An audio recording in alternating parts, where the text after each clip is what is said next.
Hello tout le monde, j'espère que vous allez bien. Alors ça fait un très long moment qu'on s'est pas retrouvés sur YouTube, puisque très clairement ça a été des semaines de courses totales et de problèmes sur problèmes sur problèmes, ce qui fait que je n'ai pas eu du tout le temps ni l'envie de filmer. Très honnêtement, je pense que ça se voit un peu au regard que ça a été compliqué. On a tous été malades, on a eu pour 15 jours quasiment tous de Covid. Le chantier plein d'aléas encore, ce qui fait qu'on n'a quasiment pas avancé alors que le chantier devrait être fini à l'heure d'aujourd'hui, il l'est pas du tout. Donc c'est pour ça que je vous ai pas filmé parce qu'il n'y a pas énormément d'avancées à part sur un gros pôle, mais tant que ce pôle là est pas fini, on n'avance pas le reste. Voilà. Plus d'autres soucis autres que le chantier et maladie qui font que clairement je n'ai eu le temps de rien faire. Et ça a tellement été la course que même mon bureau est le reflet de ces dernières semaines, c'est-à-dire un bordel sans nom. Je vais vous montrer ça, vous allez voir, c'est quand même catastrophique. Voilà, hein, on est sur un beau bazar ici.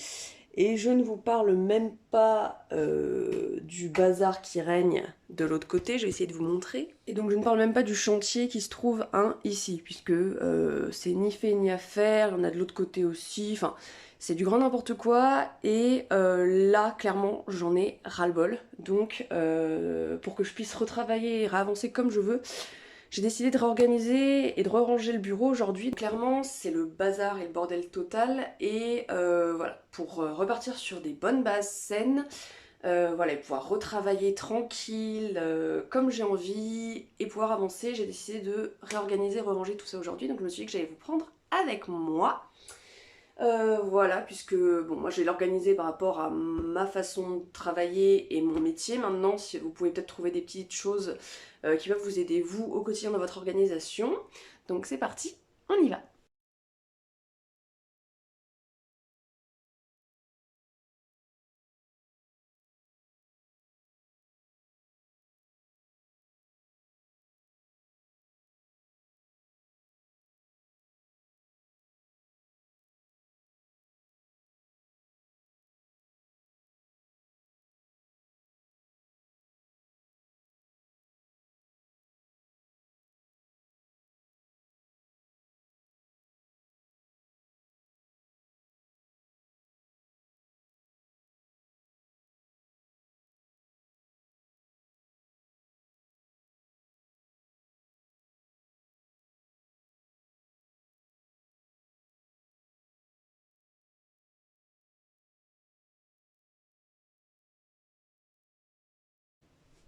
Donc déjà, ce que j'ai fait, c'est que j'ai dégagé tout l'espace qui est ici. J'ai juste laissé les deux boîtes de vêtements que j'ai à vendre sur Vinted, comme ça c'est fait. Donc là, bien évidemment, moi, de par mon métier, j'ai ce qu'on appelle une matériothèque, c'est nécessaire. Donc j'ai plein de cartons, de marques, de matériaux différents, soit du parquet, du carrelage, etc. Sauf que j'aimerais bien que ce soit un peu plus organisé que juste comme ça. Donc ce que je vais faire, c'est que j'ai acheté des boîtes de rangement comme ça. Donc j'en ai acheté une grande, enfin une moyenne, et j'en ai acheté trois petites. Hop, je vais vous montrer. Hop. Et j'en ai acheté 3 de cette taille là. Vous voyez, quand on les met côte à côte, hein, elles ont pas vraiment la même taille. Donc du coup, ce que je vais faire, c'est que les petites, dans chacune, je vais mettre un matériau. Donc du coup, par exemple, celle-ci, je vais mettre les parquets, dans une autre, je vais mettre les carrelages, etc., etc. Comme ça, ce sera plus facile de m'y retrouver à chaque fois. Et ça me permet de jeter des cartons qui ne me servent à rien. Même si, honnêtement, les cartons, si jamais vous n'avez pas de boîte de rangement, au départ, les cartons des marques, certaines qui vous envoient les échantillons, sont très pratiques et très bien faits, très costauds. Donc, vous pouvez les garder, mais voilà, à un moment donné, quand vous en avez 15, il faut passer aux boîtes. C'est du carrelage, du parquet. Celle-ci, elle va pas passer. Celle-ci, évidemment, elle va passer, sinon c'est pas marrant.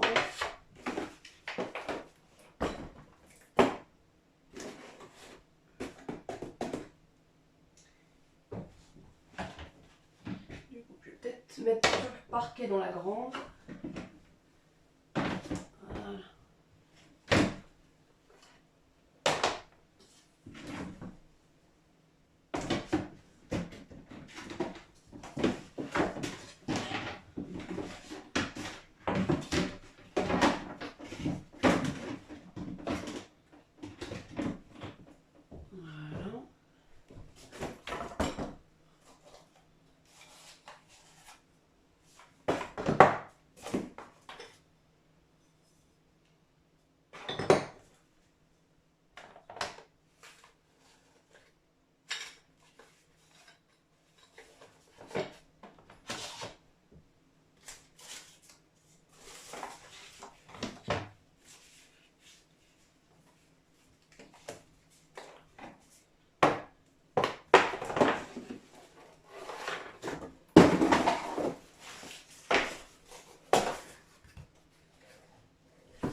ferai les rouleaux comme ça. Je peux pas les mettre dans la boîte, donc je vais les ranger par-dessus la boîte, c'est pas grave.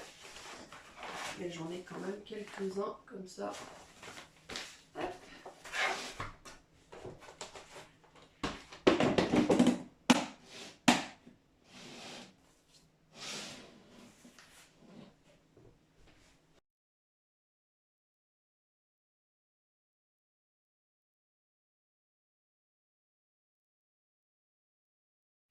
Du coup, donc ce que j'ai fait, c'est que dans la grande boîte, j'ai mis tout ce qui est parquet et revêtement de sol, stratifié, vinyle, etc.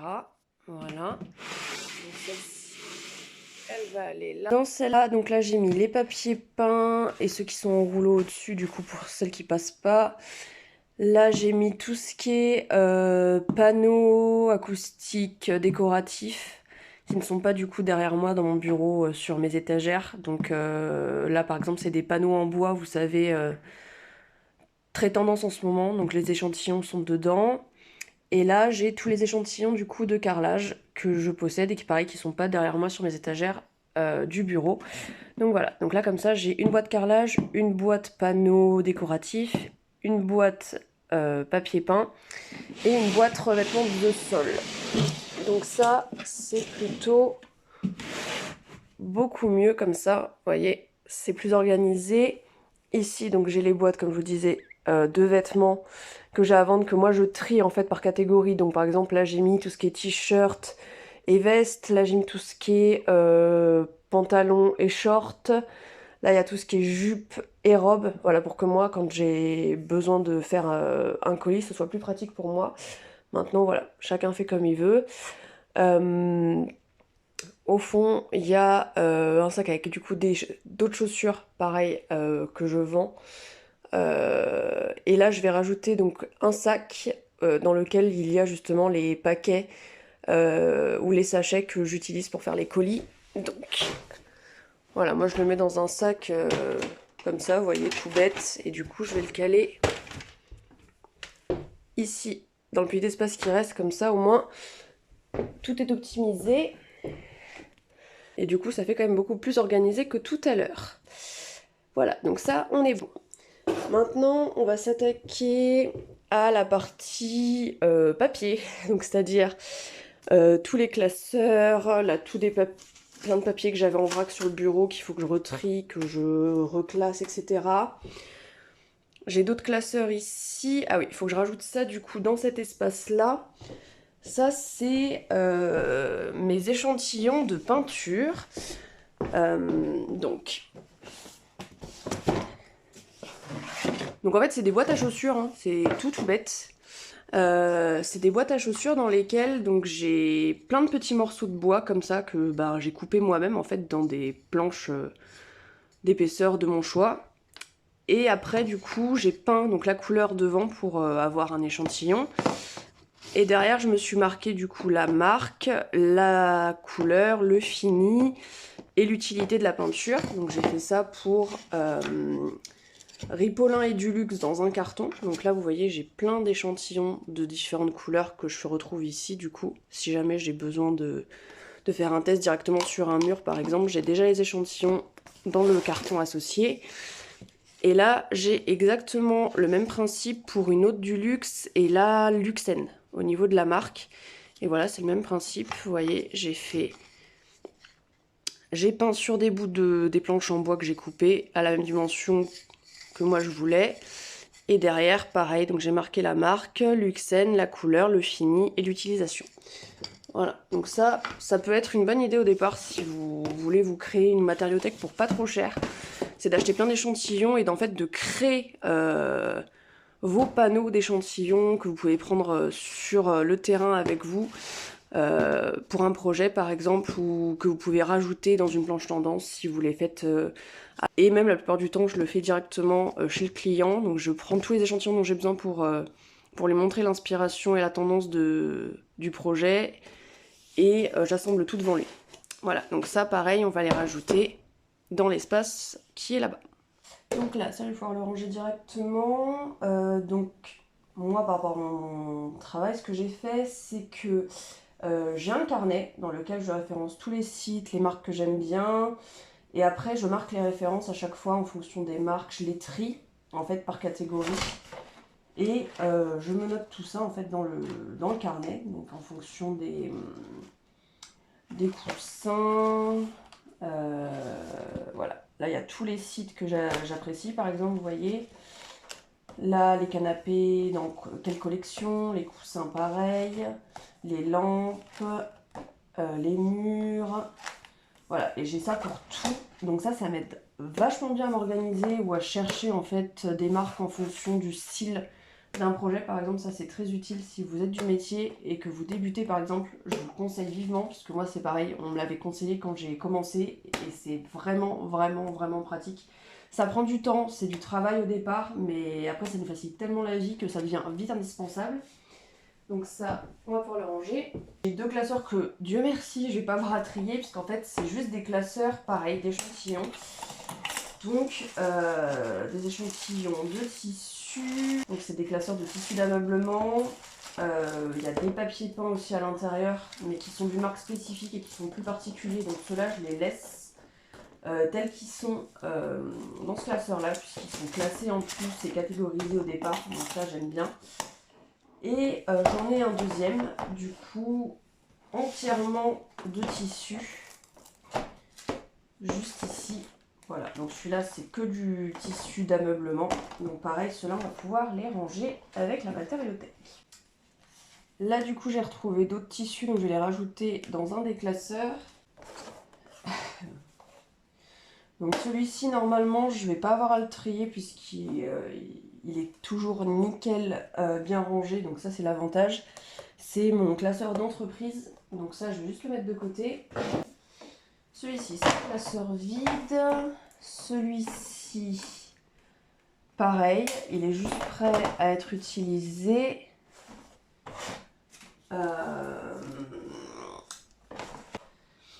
J'ai celui-là qui commence légèrement à dégueuler. Et j'en ai encore un, je crois, sous mon bureau. Ouais. Hop là. Et j'en ai encore un vide sous mon bureau. Vous voyez à quel point je suis fan des classeurs, mais en même temps, croyez-moi, on n'a jamais assez de classeurs. Du coup,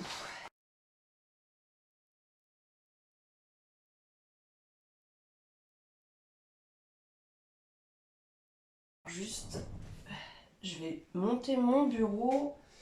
Pour ceux qui se souviennent, j'ai un bureau réglable, puisque j'ai très souvent tendance à travailler debout. Donc du coup, je vais juste lever mon bureau, puisque je suis plus à l'aise pour travailler debout, moi personnellement. Après, pareil, ça dépend des gens.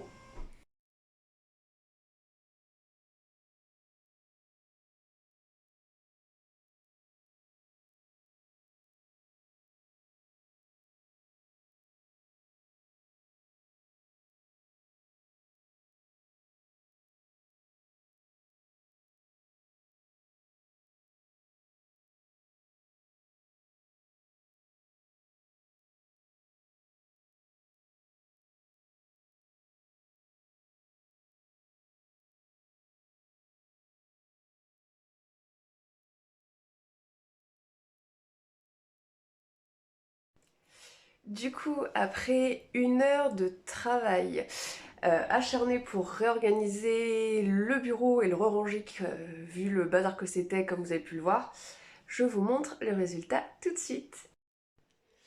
Du coup, je vous montre le résultat. Donc là, on a donc toutes les boîtes avec les matériaux qui sont passés ici, qui sont enfin rangés. Les boîtes avec les échantillons de peinture, tous mes divers classeurs d'échantillons, personnels, entreprises qui sont là. Mes boîtes de vêtements en vente sur Vinted.